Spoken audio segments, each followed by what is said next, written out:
बिस्मिल्लाहिर्रहमानिर्रहीम अस्सलाम वालेकुम दोस्तों, पिछली वीडियो में मैंने आपको बताया था कि आप किस तरह से जोंग की सिम का नंबर चेक कर सकते हैं।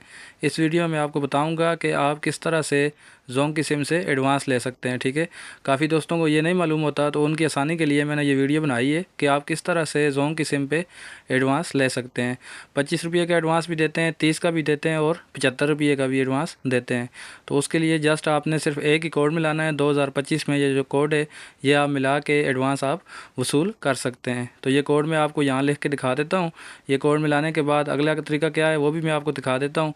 आपने जस्ट ये कोड मिलाना है। कोड मिलाने के बाद आपने क्लिक कर देना है। उसके बाद वो आपको कहेंगे your request is being processed, please wait. ठीक है, इतना करने के बाद आपके सामने मैसेज आ जाएगा, आपके पास मैसेज आ जाएगा। ये देखें, मैंने यहाँ पे पहले से एडवांस लिया हुआ है, इसलिए मुझे उन्होंने कहा है कि आप दोबारा लोन नहीं ले सकते हैं, आप इस्तेमाल कर चुके हैं।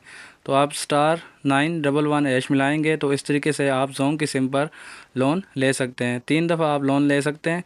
आसान सा तरीका है, इसकी मदद से आप लोन ले सकते हैं जोंग की सिम पर।